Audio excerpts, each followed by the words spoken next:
It's yet another year where the gaming industry all bands together to stand up on a stage and read us a lullaby to make us fall asleep. E3 is one of those things that just feels like a coin toss. You know, you could get an absolute masterpiece that ticks all the right boxes and goes on to become one of the best games of the year, or you could get some of the worst garbage that really did not deserve a 50-minute TED Talk to explain.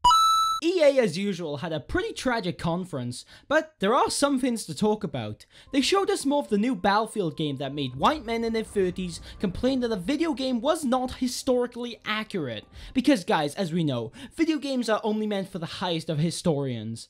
Battlefield just looks like yet another Battlefield. It'll be fun for what it is, so there's no way they can truly fuck it up if they play it safe, and they just announced the Battle Royale mode. Thank you, DICE. I mean, truly at this point, it's a dice roll to see what piece of shit you're cooking up. We got to hear new information about Star Wars games, which was just basically DLC for Battlefront 2, which, you know, is kind of disappointing. But they did announce that Respawn Entertainment, the creators of Titanfall, would be making their own Star Wars game about the surviving Padawan after the events of Order 66. Now, with a concept as cool as that, they'd have to be brain dead to mess it up. So, I have high hopes they can bring us some cool shit. We got to see Unravel 2. I've never even heard of the first one, but this game looks real fun, depending on how much you can piss off your friends in it, of course. Sea of Solitude was probably the most interesting thing EA revealed this year. The visuals for this game are honestly beautiful and extremely interesting. It reminds me a lot of Journey, a game that puts style and visual spectacle over gameplay.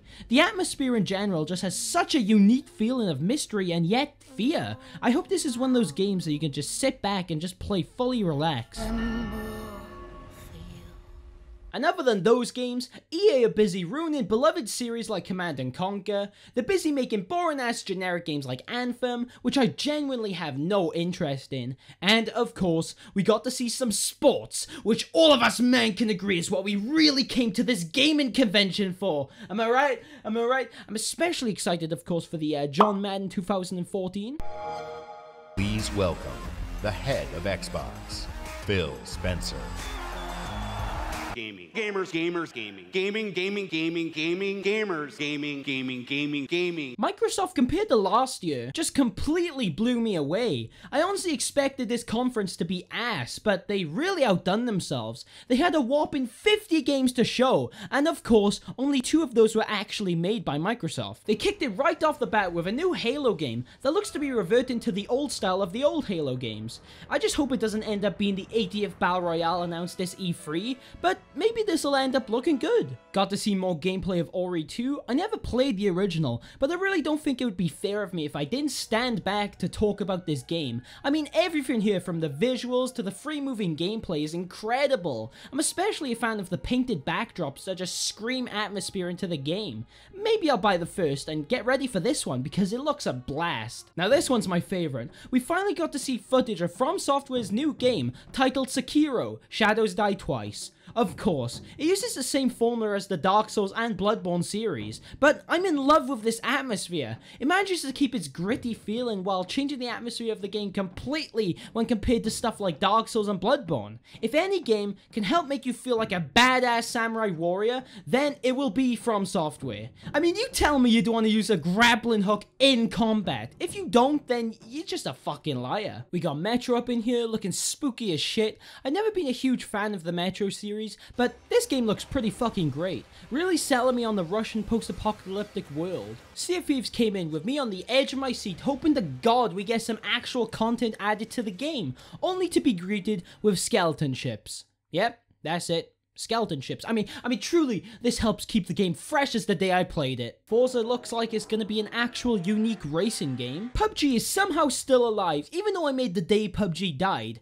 I mean, player unknown. The rules are you have to stop making video games for life after that. They seem to be working around the clock to add new features like a rocket launcher, riot shield, and even a new winter map being in development before they release the jungle one. On the other hand, Dying Light 2 looks like it's setting up to be a great sequel. It seems to have changed the the overworld completely, changing in setting, tone, and theme. It's a much needed change of pace that I think may end up surpassing its predecessor. Hopefully it ends up being sick as shit. Cuphead, one of the best games of last year, finally got some new DLC, which I really did not expect. I'm looking forward to a pawn being drawn of this character, of course, because that's going to be a great feature. After what seems like years, we finally got to see some footage of CD Projekt Red's highly anticipated game, Cyberpunk 2077, which it's looking to be an amazing project that I think will really test the company, and hopefully they can deliver something as big as the Witcher series has been. Other than those games, Microsoft's presentation was pretty alright.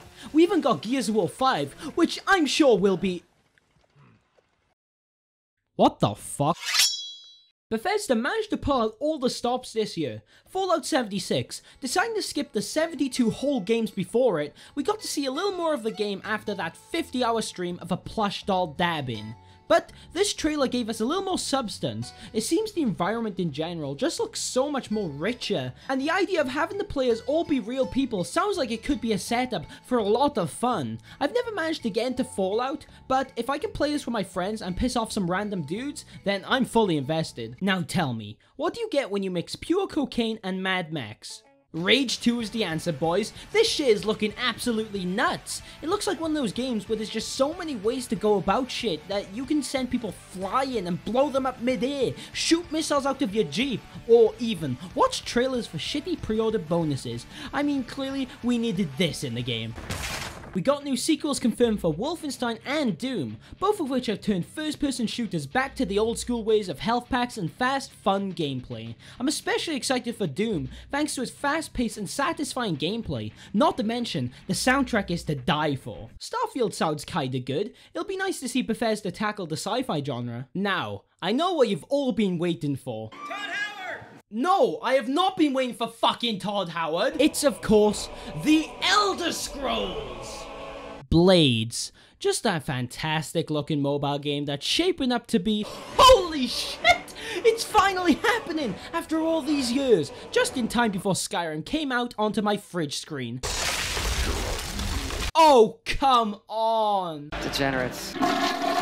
Square Enix somehow managed to do an even more boring job than EA, which, I mean, how the fuck do you do that? They got Snow Raider, some gay anime shit, and Kingdom Hearts, but no signs of the Avengers game? I mean, really? See you in Rayman 4! And so Ubisoft came back to deliver yet another mediocre and underwhelming presentation as per usual. I mean, what are we on now, like Just Dance 43? Though it wasn't all bad, Beyond Good and Evil is looking to be one hell of a game and experience. The world looks alive and booming with life, and the gameplay from what we can see looks like it's pretty fun. The wacky and gritty tone of it isn't like anything I've ever seen before, and hey, with a straight genius like Michael Ansel leading the project, it's guaranteed to be a masterpiece. Skull and Bones is looking pretty fun. I just hope it can deliver where Sea of Thieves failed, giving us a game with some actual content in it, and that's basically all I was actually excited about. So let's move on to other stuff that bored me to death, or at least looked fine.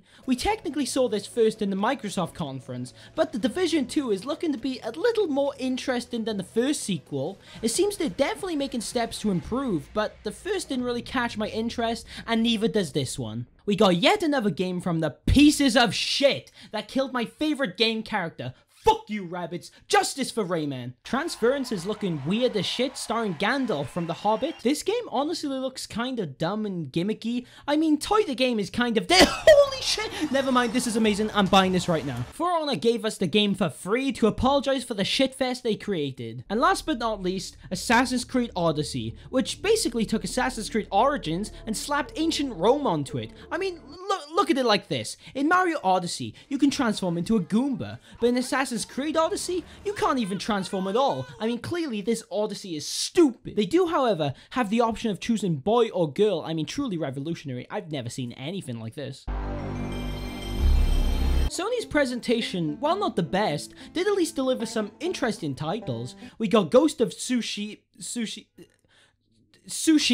looking like it's set to be a pretty interesting and gritty open world game. And we haven't quite seen a samurai open world game like this before, so it'll be interesting. Nioh 2, the sequel to the game that made everyone commit seppuku in real life, looking to make you even more frustrated. Is it like some sort of samurai trend right now? Because there's like 50 of these fuckos coming out. Controller's looking like a lot of fun with how batshit crazy it looks. I mean, it's made by the folks who made Max Payne, so you know this will be good. Spider-Man is looking to be one of my favorite games, period. Now, I don't even own a PS4 at the time of making this video, but Spider-Man has single-handedly sold me on the console. After years of fairly mediocre Spider-Man games, we pretty much have the best one that'll ever be made. This recent trailer showed us some new classic villains, and hopefully there are more to come. With them going on this Arkham Asylum type route with the story, I'm sure this game will easily be Game of the Year. Other than that, The Last of Us 2 had two girls kissing, so of course, you know us fellas are buying it, you know what I mean? Yeah, you know it, bro. Oh yeah, The Mayans may have had a complicated language and left behind a lot of complex calculations and calendars that we're still working out to this day, but I bet we're gonna solve that shit before the fucking plot of Death Stranding. I mean, what the fuck is even happening here? Oh, holy shit, this map looks so pretty, but is this guy working at Uber Eats? Look at this bitch. Nintendo. Nintendo are the company who always win E3 every single year with their library of classic games that pique the interest of everyone. So surely this year is no different, and they managed to give us some top quality games. Never mind. However, the new Mario Party caught me off guard. It seems they're really utilizing the tech of the Switch for this one, so it's looking like the perfect game to play with some friends. I've never really been a fan of Fire Emblem, but from what they showed, this stuff looks pretty cool. Pokemon Let's Go is over here selling us the same free mobile game, except this time it's on a console. I don't like to be cynical here, but this doesn't really look like it's adding much that Pokemon Go didn't, besides walking around the map and actual battling, I guess. But maybe I'll be wrong. Who knows? Other than that, we got a bunch of indie games and smaller projects, and of course, the big boy, Super Smash Bros. Ultimate. Now, before this came out, it was very debated whether or not this would be a port or a brand new game, and the answer?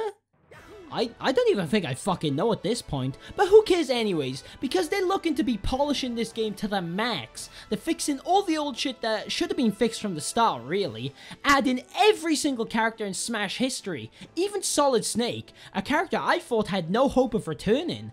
And, of course, they added my favorite character that I've always wanted in Smash, Rayman. Wait, that's not him? Shit!